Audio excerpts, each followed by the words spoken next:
Eu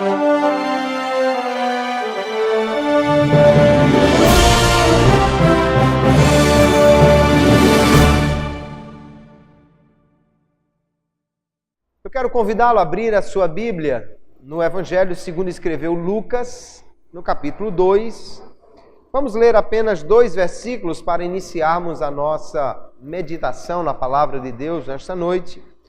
Capítulo 2, versos 39 e 40.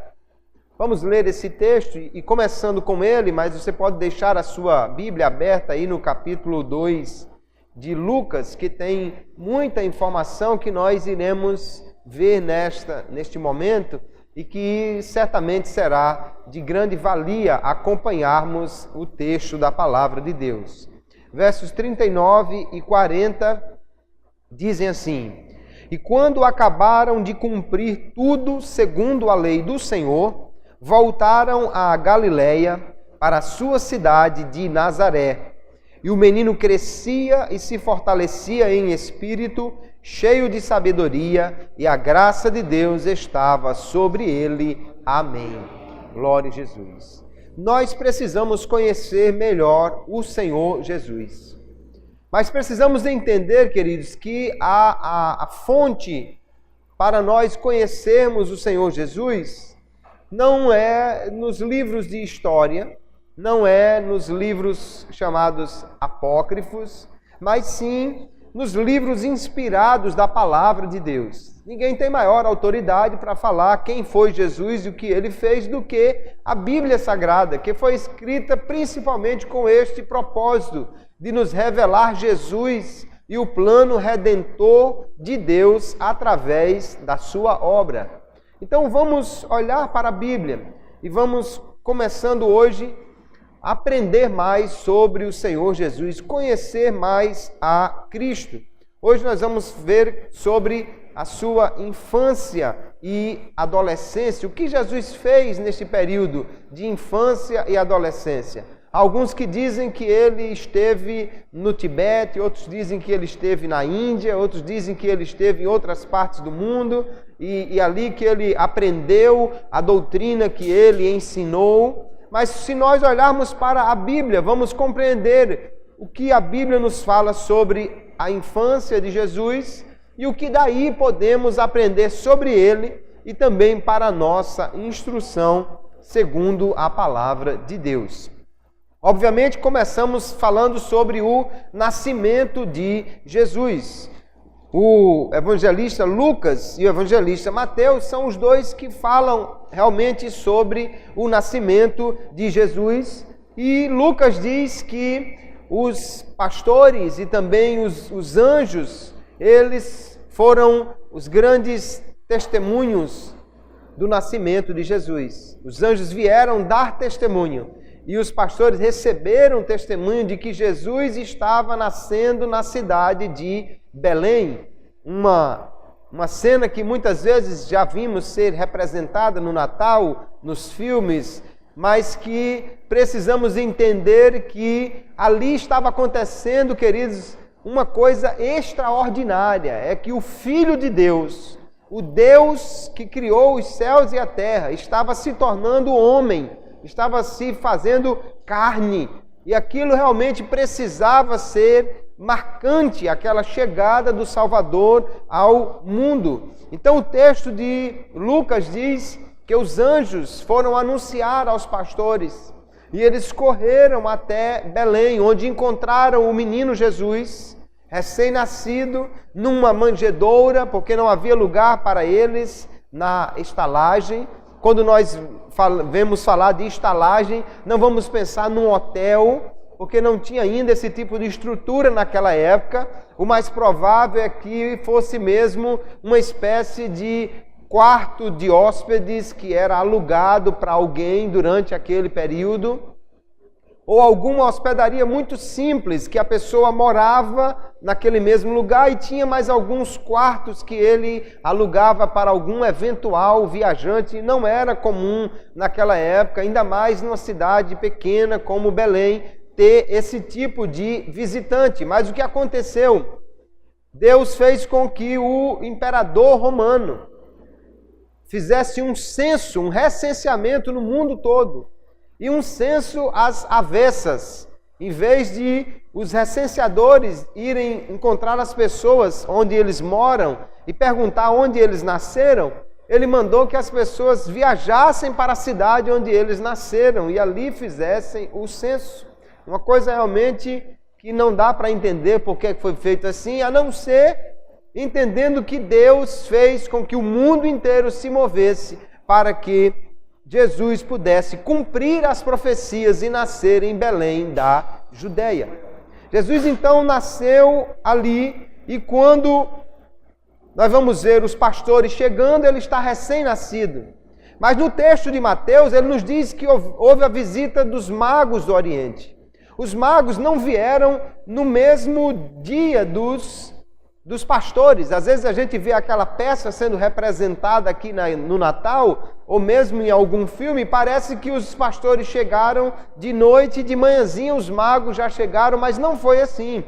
Os magos chegaram alguns meses depois. No texto de Mateus capítulo 2 diz que eles entrando na casa, então Jesus já não estava na manjedoura, já não estava lá numa estrebaria, eles também não estavam numa hospedagem, eles já haviam fixado residência ali, uma vez que Jesus nasceu, e era muito complicado viajar, né, com um bebê recém-nascido, ainda mais numa terra muito quente como aquela, não tinha carro com ar-condicionado, era no lombo de jumento e era muito mais complicado.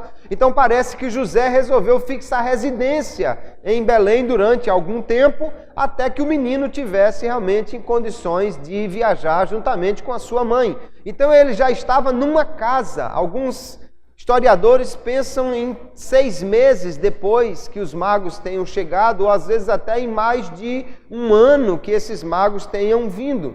Eles vieram também adorar Jesus. Mas os irmãos sabem a história, quando os magos eles foram procurar Jesus, primeiro foram no Palácio Real, porque era lá que deveria se encontrar um rei, e era isso que eles estavam procurando, o rei dos judeus. No entanto, descobriram que o rei iria nascer em Belém. Para lá foram, não sem antes despertar o ciúme do rei terreno ali, o rei Herodes, que depois procurou matar o menino. E aí Jesus é levado por José, que em sonhos é avisado pelo Senhor, e eles vão para o Egito. Provavelmente, o menino já tinha perto de 2 anos quando eles fugiram para o Egito. Até porque o texto de Mateus nos diz que o rei mandou matar os meninos de 2 anos para baixo. Ora, se Jesus fosse recém-nascido, que tivesse 1 mês de vida, não tinha para que matar os meninos de 2 anos. Então, se ele mandou matar de 2 anos para baixo, é porque é provável que o menino já tivesse mais de 1 ano, talvez menos de 2 anos, um pouco. Jesus vai então para o Egito e essa é a única vez que a Bíblia registra que Jesus saiu do território de Israel. Ele vai para o Egito, mas ele é ainda uma criança. E eles ficam lá algum tempo até que Herodes morre e o Senhor então avisa a José que ele pode retornar. Nessa época, Arquelau reinava na Judeia. O segundo historiador Flávio Joséfo, Herodes morreu no ano 4 depois de Cristo, ou ano 749 da fundação de Roma, quando Jesus estaria com cerca de 8 anos de idade. Porque há um erro no calendário gregoriano, que é esse que nós utilizamos, que ele deveria estar zerado no nascimento de Jesus. Mas devido a um erro de cálculo, Jesus nasceu no ano 4 antes de Cristo. O calendário não está exatamente afinado com o nascimento de Jesus. Então Jesus já era uma criança em torno de 8 anos de idade, quando voltou para a terra de Israel. Mas o pai, José, com medo de ficar lá na Judeia e de alguma maneira o filho de Herodes soubesse disso, quisesse ainda vingar-se ou alguma coisa, ele resolveu ir então para a Galileia, uma parte mais esquecida, uma parte menos importante do país, onde certamente o menino ficaria mais escondido, mais bem guardado. E aí nós vamos ver que quando o menino nasceu, e logo nos primeiros momentos, Lucas vai nos dizer também sobre algo muito importante que precisava ser feito com o menino judeu, é que no 8º dia de vida, ele era levado à sinagoga para ser circuncidado. Uma cerimônia que é chamada o Brit Milá. O menino é levado até a sinagoga.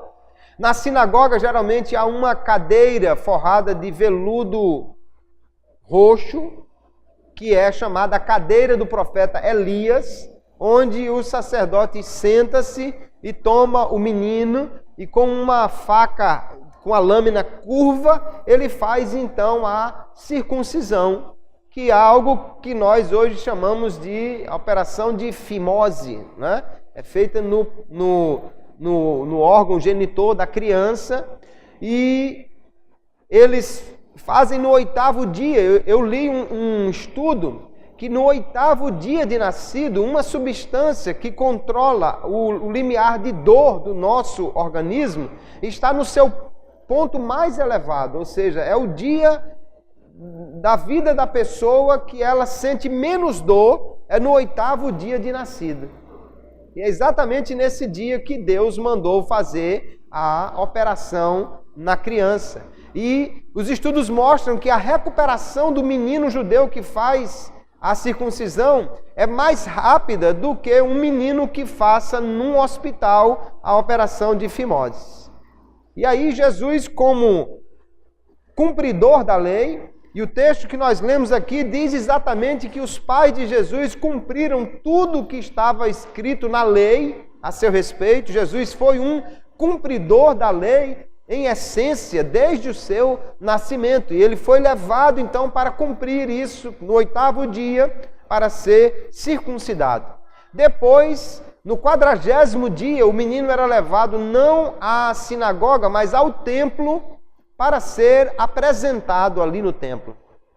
Hoje ainda costumamos trazer as crianças para apresentar no templo aqui na igreja. Jesus foi levado por seus pais, e ali, naquele momento que o menino era apresentado, também era oferecida uma oferta pelo pecado. Uma oferta como expiação pelo pecado. E isso já reforça a ideia de que todo homem nasce em pecado.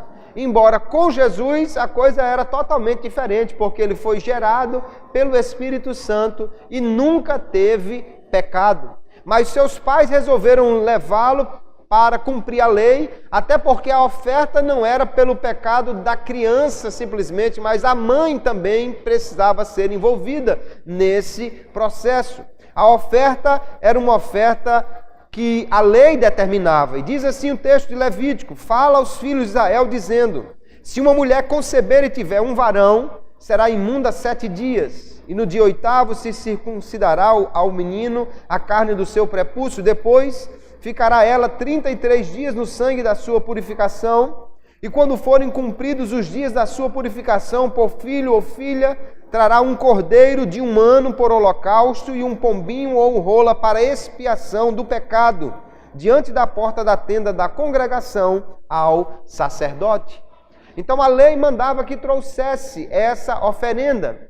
Se a pessoa pudesse, traria um cordeiro, mas se não pudesse, podia trazer a chamada oferta dos pobres, que era um pombinho ou uma rolinha.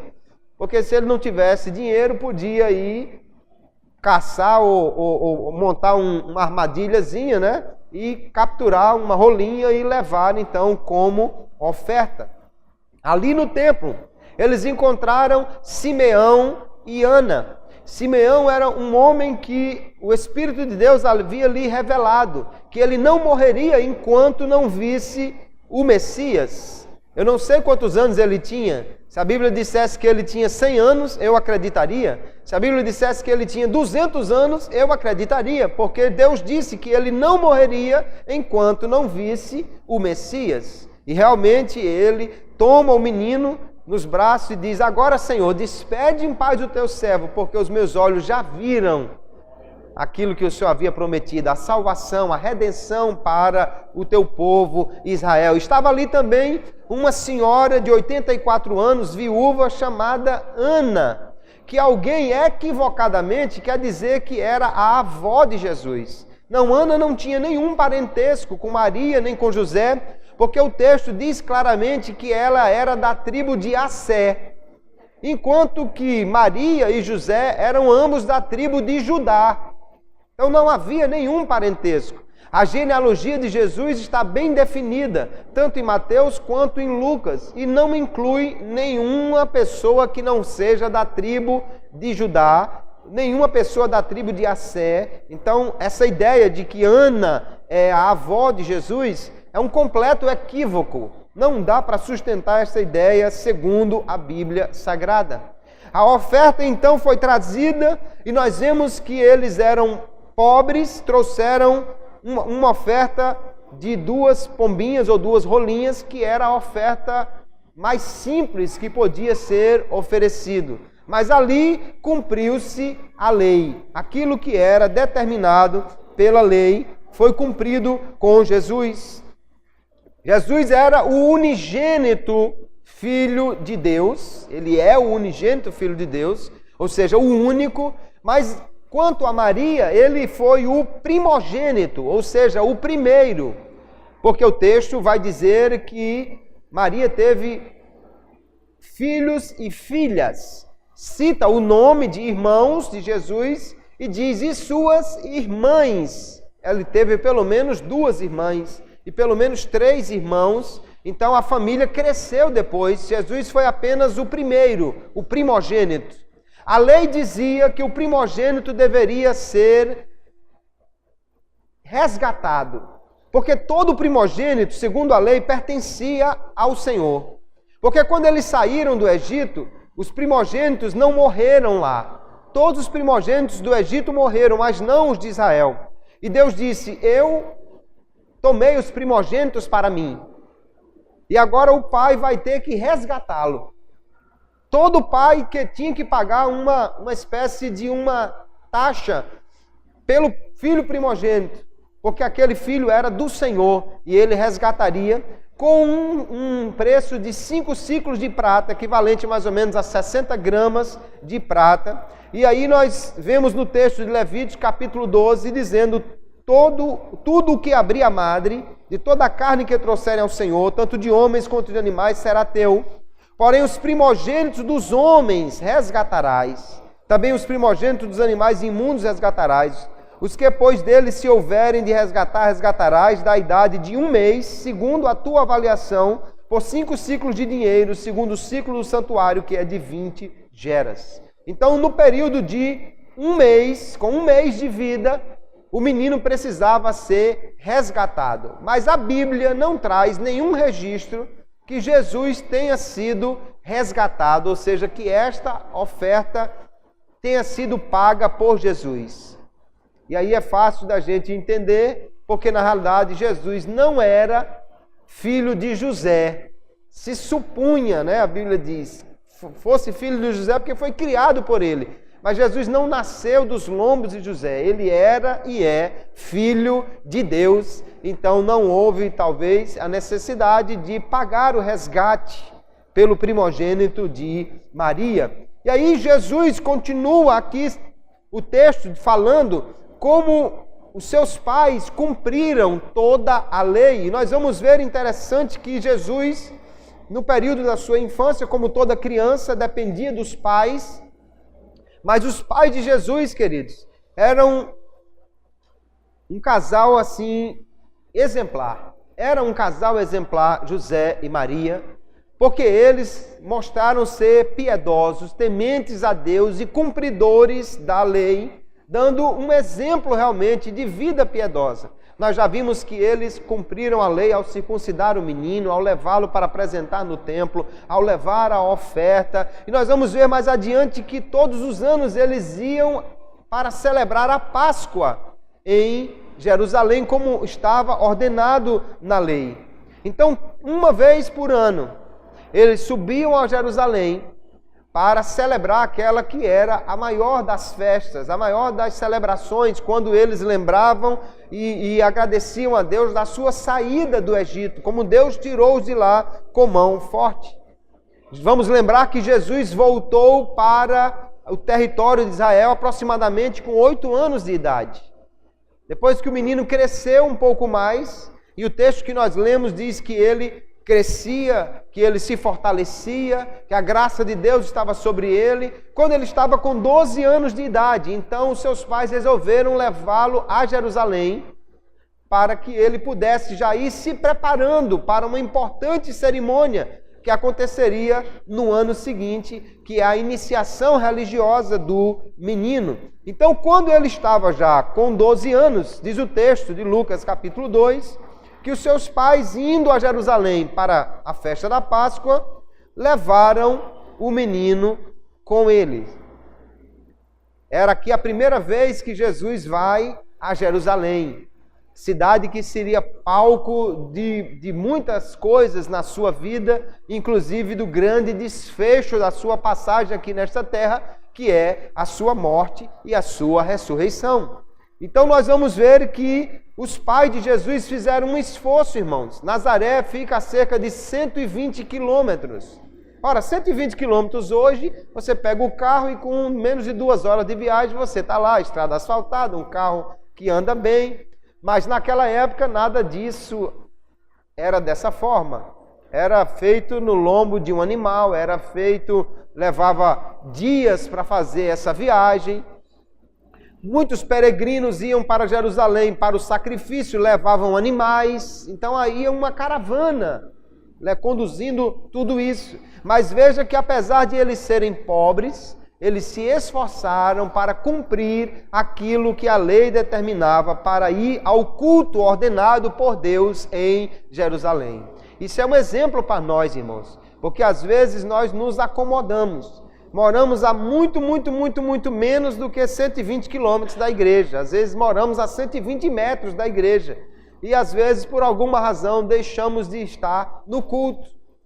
Nos acomodamos, mas José e Maria são aqui um exemplo de vida piedosa, de um esforço para estar no culto que era ordenado por Deus. E eles levam Jesus com ele neste ano, porque no ano seguinte, quando Jesus completasse 13 anos, ele iria realizar a cerimônia chamada Bar Mitzvah, que é a iniciação religiosa. O menino recita a lei, ou lê a lei, e ali então ele é considerado como um adulto perante a lei.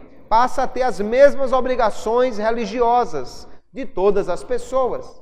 Geralmente, um ano antes, o menino já é levado para ir obtendo algumas instruções, para já sendo orientado para no ano seguinte fazer aquela cerimônia tão importante. Eles ficaram ali em Jerusalém durante o período da Páscoa, diz o texto de Lucas.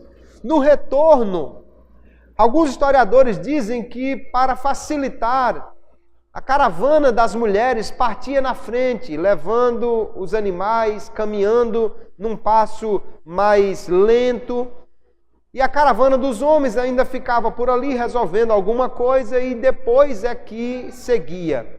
Isso talvez nos ajude a entender melhor porque é que eles acharam que Jesus estava com eles e não estava. E alguém pode dizer assim, mas isso é uma responsabilidade, como é que perde um menino? Não viram que o menino não estava lá? Não, é que talvez a mãe pensou que o menino tinha ficado com o pai pensou que o menino já tinha ido na caravana com a mãe, e acabou que quando eles se encontraram no pouso, quando eles chegaram no outro dia, no lugar que eles pousaram, foi que descobriram que Jesus não estava lá.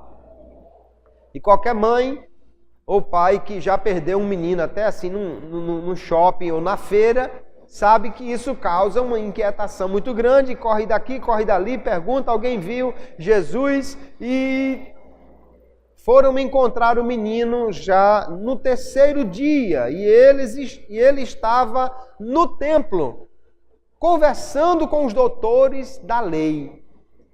Jesus estava ali com aqueles homens. Como é que Jesus foi parar ali. O texto de Lucas diz que somente passados 3 dias que eles acharam, e veja que Jesus estava ouvindo e interrogando os doutores. Ele não estava ali apenas como um ouvinte passivo, aprendendo, ele estava também dialogando, interrogando aqueles doutores. Ora, dizem os historiadores que nesse período da Páscoa, os mestres da lei saíam para o terraço do templo. Geralmente eram os membros do sinédrio, os mestres, os homens mais importantes, conhecedores da lei, e ali eles faziam instruções populares. Nesse dia, qualquer pessoa podia perguntar aos mestres, mesmo que não fosse discípulo deles. É provável que fosse exatamente num momento como esse que Jesus estava ali, conversando sobre o reino de Deus com os mestres. E aí é interessante porque quando os pais chegam, vê que ele está ouvindo e está perguntando, ele está dialogando, isso mostra a importância do pai na vida de Jesus e a consciência que ele tinha disso. Aí eles perguntam, mas filho, por que você fez isso conosco? Nós estávamos ali procurando. E ele diz, por que vocês estavam me procurando? Vocês não sabem que eu preciso tratar dos negócios de meu pai? Eu acho muito interessante, irmão, sabe por quê? Porque essa fala aqui é a primeira fala de Jesus, são as primeiras palavras de Jesus registradas na Bíblia. A Bíblia não registrou quando Jesus disse gugu dadá ou alguma coisa parecida quando era bebê. A Bíblia não registra quando foi a primeira vez que ele disse mamã ou papá ou alguma coisa parecida. A primeira fala que a Bíblia vai registrar de Jesus é ele aqui, aos 12 anos de idade, dizendo já que tinha uma missão, que tinha vindo representar o Pai e que estava ali para tratar dos negócios dele. Veja que ele já tinha consciência de que foi enviado por Deus, que era o seu Pai, e que ele veio à terra, não foi para brincar de carrinho, nem para ficar fazendo qualquer outra coisa, mas para cumprir aquilo que o Pai havia lhe mandado fazer. Jesus tinha então já uma consciência de que ele tinha uma missão, de que ele devia fazer a vontade de Deus aqui nesta terra. Isso é muito importante. Ele diz, não sabeis que me convém tratar dos negócios de meu Pai? Essa é a primeira declaração de Jesus registrada na Bíblia Sagrada. Então aqui diz o texto que terminado de cumprir tudo aquilo, Jesus voltou para Nazaré com seus pais, que era a sua cidade. No verso 39 que nós lemos, diz que eles voltaram para a sua cidade de Nazaré. Nazaré era onde ele estava morando. Era o lugar onde ele já estava ali desenvolvendo as amizades, os relacionamentos, cumprindo a sua vida até que chegasse o momento de iniciar o seu ministério. E aqui há uma grande lição de Jesus ainda criança, ainda adolescente para nós, que diz o texto no verso 51, que ele foi para Nazaré e era-lhes sujeito. Jesus era sujeito aos seus pais. Aqui é uma grande lição para você que é um filho jovem, solteiro, adolescente, criança, e que às vezes fica aí pensando, será que eu devo realmente obedecer a papai? Será que Jesus é um exemplo? Ele já tinha consciência que seu pai era Deus, mas ele era sujeito aos seus pais terrenos, porque entendia que devia ser um menino obediente, porque a própria lei de Moisés manda o filho honrar pai e mãe.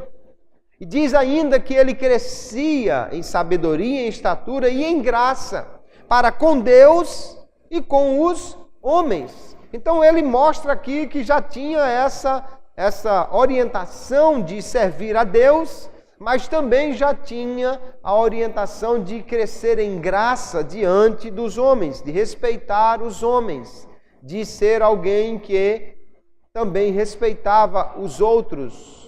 Jesus, portanto, ainda criança, nos dá um exemplo de obediência aos pais e de respeito às pessoas. Glória a Jesus, ele é um grande exemplo para todos nós. Diz o texto que ele crescia em graça diante de Deus e também dos homens. Há alguns relatos apócrifos que falam de Jesus fazendo milagres à toa, de Jesus fazendo coisas sem sentido. Não é isso que a Bíblia mostra. A Bíblia mostra Jesus como alguém que tinha consciência da sua responsabilidade diante de Deus e também diante dos homens. Quando nós olhamos para a Bíblia, queridos, nós temos o relato do nascimento de Jesus, a ida para o Egito, o retorno para Israel, aí por volta dos 8 anos, a ida a Jerusalém aos 12 anos, e depois nós temos um grande silêncio. O que aconteceu com Jesus entre os 12 anos e os 30 anos, quando ele iniciou o seu ministério? O que aconteceu? Então aí surge uma ideia da vida oculta de Jesus. Há alguns homens que querem dizer que Jesus, durante esse período, ele saiu de Israel e foi instruir-se com alguns sábios, com alguns religiosos em outra parte.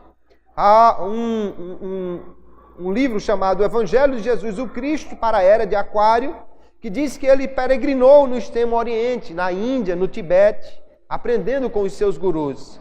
Há um outro livro, A Vida de Santo Issa, que diz que num mosteiro budista no norte da Índia havia um manuscrito que relatava a vida de um profeta chamado Issa, que é o nome que Jesus, que seria equivalente ao nome de Jesus, também é o nome que ele recebe no Alcorão. E outros dizem que Jesus foi criado no deserto pelos essênios. No entanto, o que nós precisamos é olhar para a Bíblia Sagrada. Ela que tem a orientação segura para nós. Os livros apócrifos foram considerados apócrifos exatamente por não terem uma mensagem condizente com os demais escritos da palavra de Deus. Então, o que Jesus fez nesse período, nós temos que buscar entender na própria Bíblia. E há aqui, queridos, evidência suficiente para dizer, primeiro, não há nenhuma prova que Jesus tenha saído de Israel, senão naquela ida ao Egito, quando ele ainda era uma criança bem pequena. Manuscritos hindus que falem sobre a vida de Jesus lá nunca foram encontrados. Entre os essênios, lá nas cavernas de Qumran, foi encontrado uma série de manuscritos que fala sobre um mestre da justiça. Mas esse mestre da justiça nunca foi realmente identificado como sendo Jesus. O que nós podemos ver na Bíblia Sagrada é que Jesus esteve durante esse período de 12 aos 30 anos em Israel, especialmente em Nazaré, foi lá que ele esteve. Veja, acompanhe comigo como podemos, da Bíblia Sagrada, tirar essa verdade claramente para nós. Primeiro, quando Jesus começou o seu ministério, aos 30 anos de idade, as pessoas identificavam Jesus como sendo alguém do seu meio, da sua comunidade. Lá em Nazaré, lá em Cafarnaum, lá na região onde ele começou a pregar, as pessoas conheciam ele como o filho do carpinteiro, irmão de Tiago, José, Simão e Judas. Então veja o texto de Mateus que diz assim: não é este o filho do carpinteiro? Quando Jesus começou a pregar, as pessoas até ficaram admiradas. Como é que esse diz agora que é filho de Deus? Ele não é o filho do carpinteiro? Como dissesse assim, o mês passado eu fiz uma mesa com ele lá. Como é que agora ele diz que é o filho de Deus? Esse camarada trabalha lá na carpintaria já faz tempo. Eu já fiz mesa, já fiz cadeira, já fiz cama, já fiz um bocado de coisa lá. E como é que agora ele diz que é o filho de Deus? Ora, se Jesus estivesse ausente esses anos, aprendendo lá no Tibete, na Índia, no deserto, em qualquer lugar, alguém diria, não, esse camarada aí voltou agora do Oriente. Não, ele realmente estava no deserto. João Batista, a Bíblia diz que foi criado no deserto, mas Jesus não. Ele foi criado em Nazaré. Ainda o texto diz que ele é identificado como carpinteiro, filho de Maria.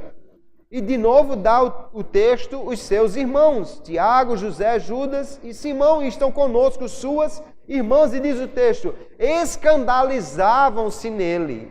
Escandalizavam-se exatamente porque diziam, não acredito nunca que esse carpinteiro aí, que até a semana passada estava fazendo uma porta para mim, agora é o rei de Israel, agora é o profeta de Deus, agora é o filho de Deus. Que história é essa? Eles não acreditavam porque ele era conhecido.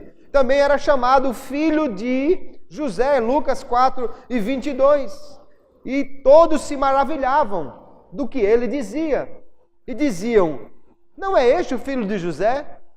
Veja que fica claro, irmãos, que quando Jesus começou a pregar, ninguém acreditava que ele era o Messias, porque ele era identificado como alguém que vivia ali naquela comunidade, como filho de Maria, filho de José, carpinteiro, uma pessoa comum e uma pessoa conhecida naquela comunidade. Quando continuamos olhando o texto bíblico, vamos entender perfeitamente que naquela comunidade em Nazaré, Jesus era conhecido como o carpinteiro. Exatamente por ser de Nazaré, ele era chamado o Nazareno. Então nós temos muitos relatos bíblicos, que não dá para nós lermos todos, que mostram claramente Jesus identificado com a terra de Nazaré. O texto diz que ele foi criado lá, que as pessoas conheciam seu pai, e até os seus discípulos, quando começaram a segui-lo, eram chamados de a seita dos nazarenos, porque a maior parte deles realmente era de lá, da Galileia, identificado lá com a cidade de Nazaré. Quando ele começou o seu ministério, Marcos diz que ele veio de Nazaré, da Galileia, que ele morou em Cafarnaum e que depois retornou a Nazaré, que é chamada de a sua terra. Aqui também no texto de Lucas diz que a cidade para onde eles voltaram, lá em Nazaré, era a sua cidade. Eles voltaram para a sua cidade de Nazaré, no verso 39.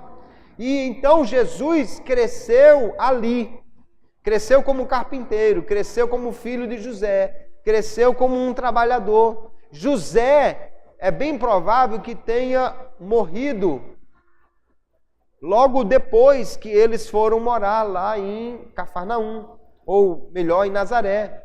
Jesus mudou-se para Cafarnaum somente depois que iniciou o seu ministério. Porque José provavelmente era bem mais velho do que Maria. E ele, quando Jesus inicia o seu ministério, já não está mais presente. Então ele morreu nesse período. Quem assumiu provavelmente a carpintaria e se tornou então aquele que cuidava da família? Jesus. Tanto que às vezes ele é chamado de filho de José e às vezes ele é chamado de o carpinteiro. Era ele agora que estava à frente da oficina de seu pai. Jesus não viveu em anos obscuros no Tibete, na Índia, em qualquer outra parte. Ele estava ali em Nazaré. E nós vamos ver claramente que Jesus estava identificado com aquela terra. Era a sua terra, a terra dele, a terra de Nazaré. E fica claro pelos ensinos de Jesus, queridos, que ele não tem nada a ver com os ensinos do hinduísmo, do budismo ou de outras religiões. Veja só, Jesus ensinava a ressurreição e não a reencarnação.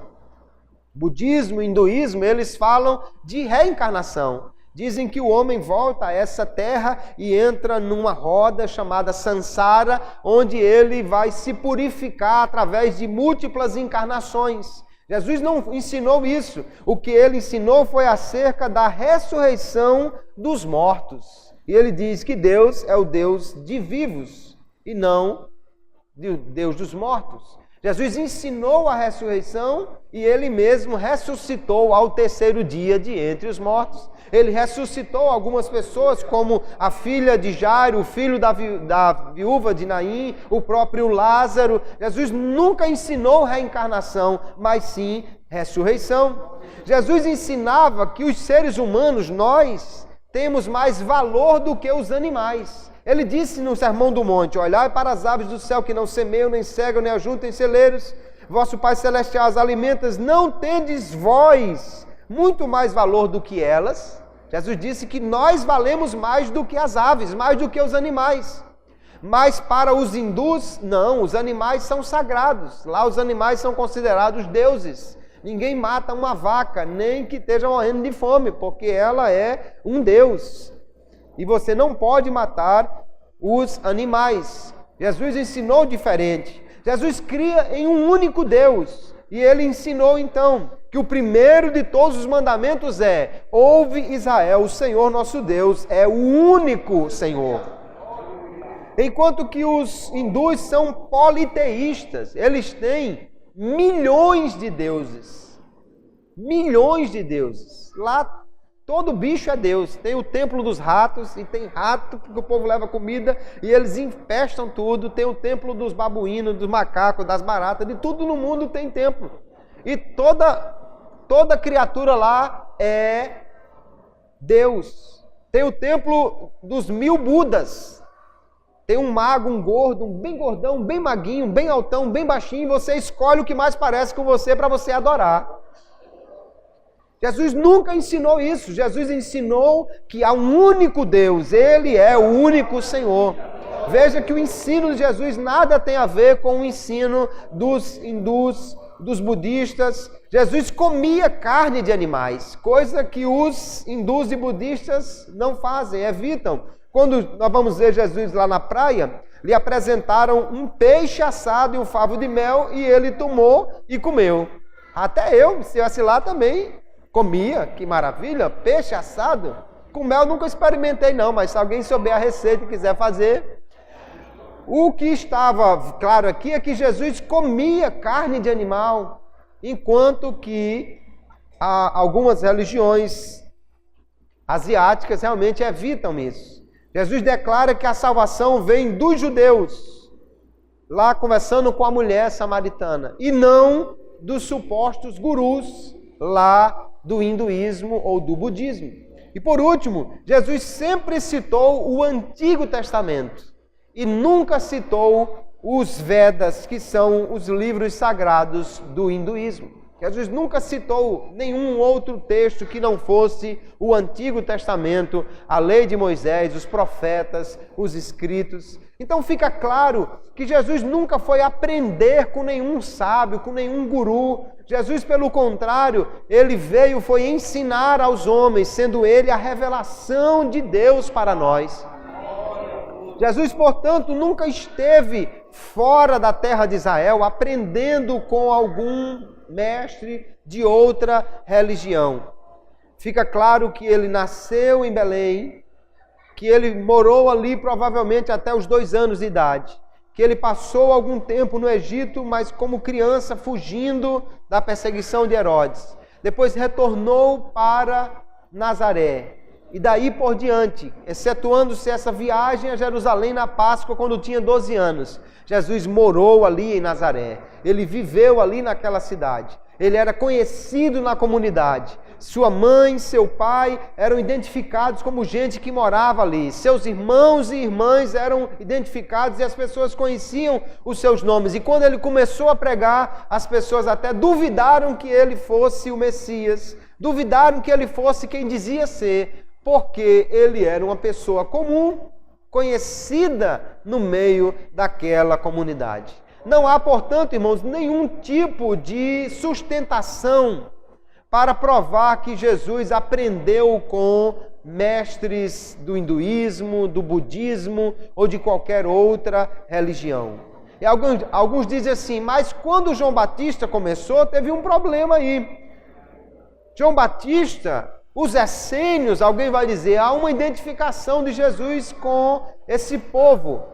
João Batista provavelmente foi criado por um grupo que nós chamamos de essênios, que era um grupo que vivia no deserto, um grupo muito recluso. De fato, o texto diz que João Batista foi criado no deserto, até que iniciasse o seu ministério profético. No entanto, João Batista, quando ele vê Jesus, e ele diz que não conhecia Jesus, há uma razão muito clara para isso.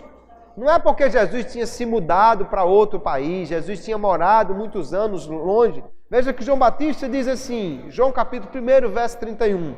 E eu não o conhecia, mas para que ele fosse manifestado a Israel, vim eu, por isso, batizando com água. E alguém diz, está vendo?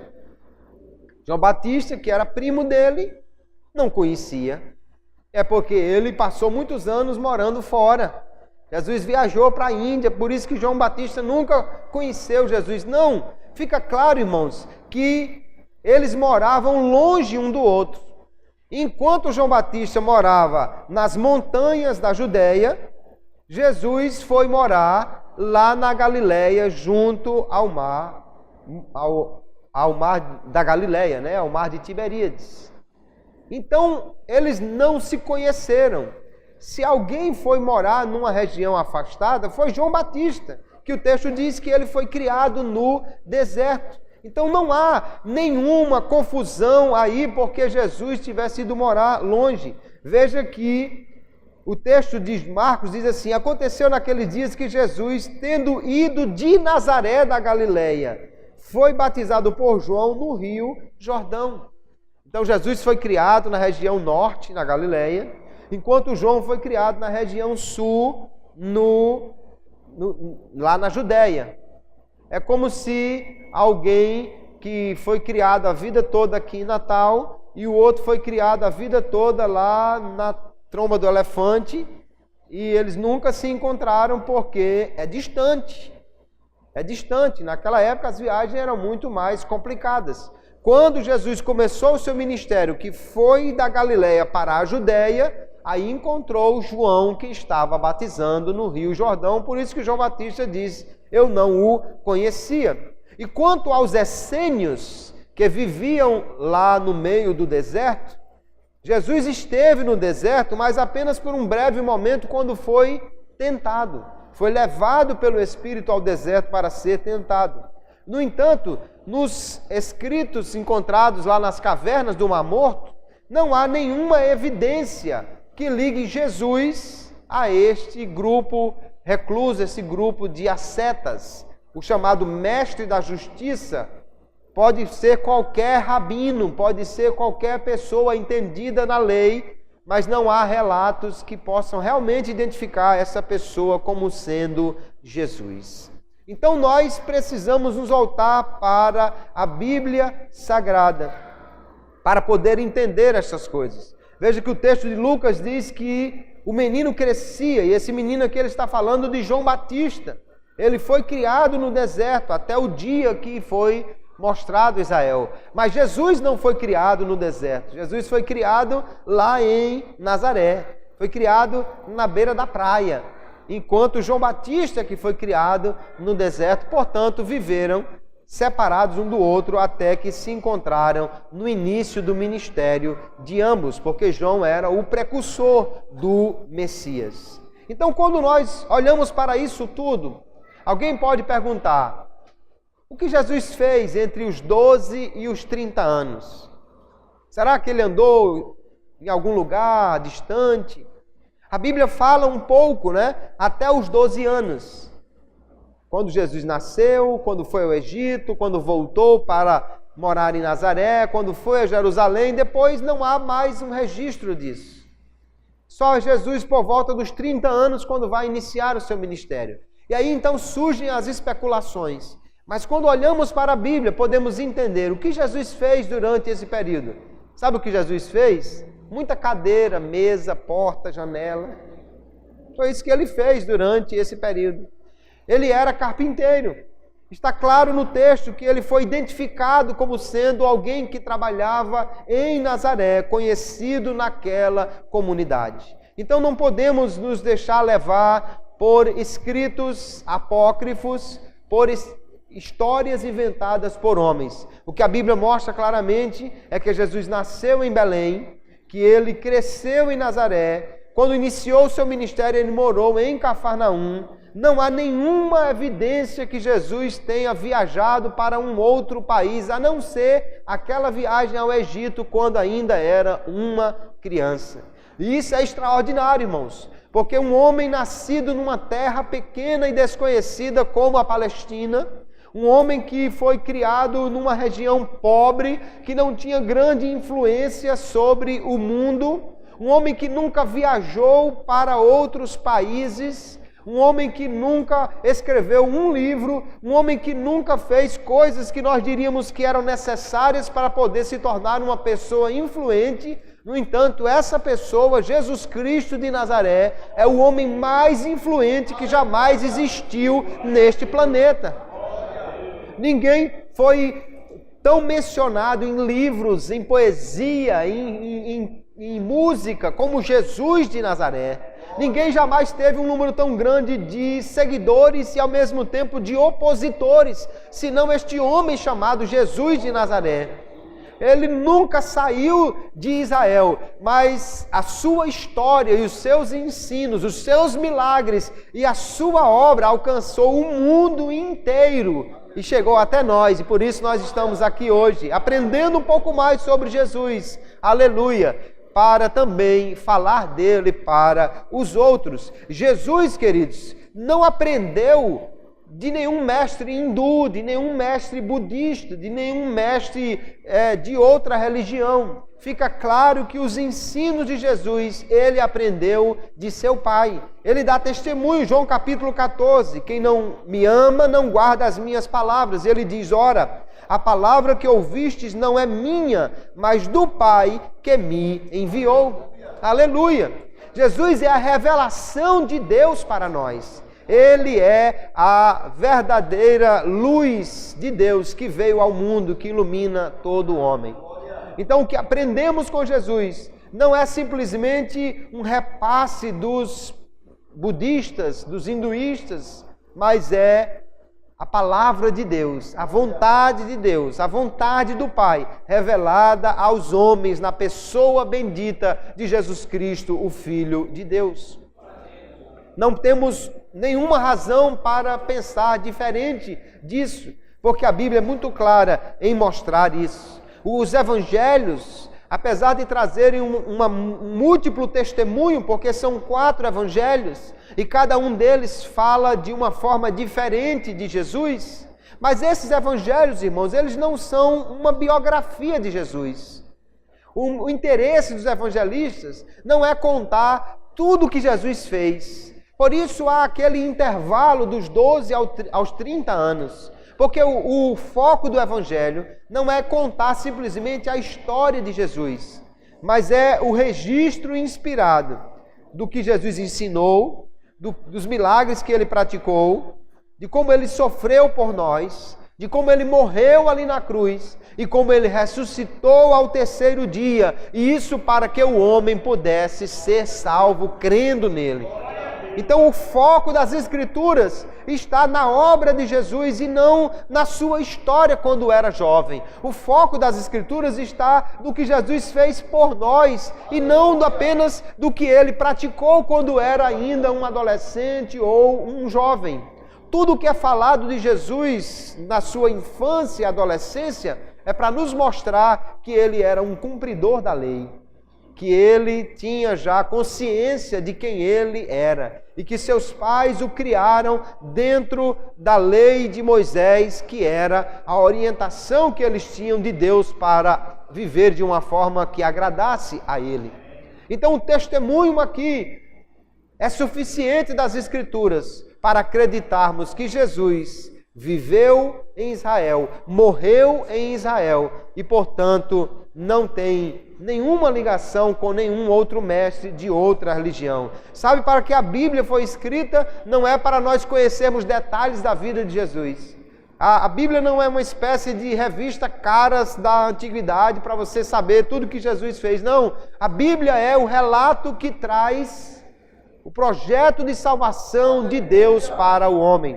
João, quando termina o seu evangelho, ele diz, estes, porém, ou seja, tudo o que Jesus fez, todo o registro do que Jesus fez, João disse que não cabia se fosse colocar nos livros todos do mundo, mas ele diz, isto que foi escrito é para que vocês creiam que Jesus é o Cristo, o Filho de Deus, e para que crendo tenham vida em seu nome, aleluia. Então a Bíblia não foi escrita para nós conhecermos os mínimos detalhes da vida terrena de Jesus. A Bíblia foi escrita para que nós entendêssemos que Jesus é o Filho de Deus, que Ele é Deus encarnado, que Ele veio a este mundo para morrer por nós. Se nós temos o registro suficiente que a sua obra nos alcançou e nos salvou, não precisamos nos preocupar com detalhes da vida de Jesus. Agora, se você crê em Jesus, então você vai ter a vida eterna. Se você crê em Jesus, pela sua morte Ele nos comprou, aleluia. Pelo seu sangue Ele nos lavou. Aí se você aceitar Jesus como seu Salvador, você tem a vida eterna e um dia vai viver com Ele para sempre no céu. Aí quando você chegar lá, você pergunta o que foi que Ele fez nesse período. Você quer tirar a prova real?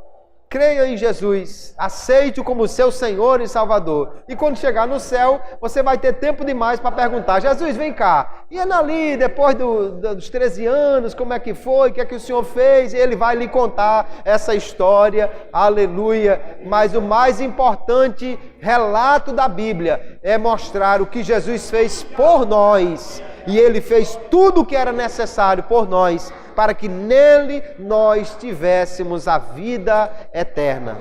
Vamos conhecer mais Jesus, irmãos. Vamos aprender mais sobre Jesus. A Ele somente seja a glória, a honra e o louvor. Aleluia. Jesus é a personagem mais fantástica da história. Nós precisamos conhecer mais Jesus.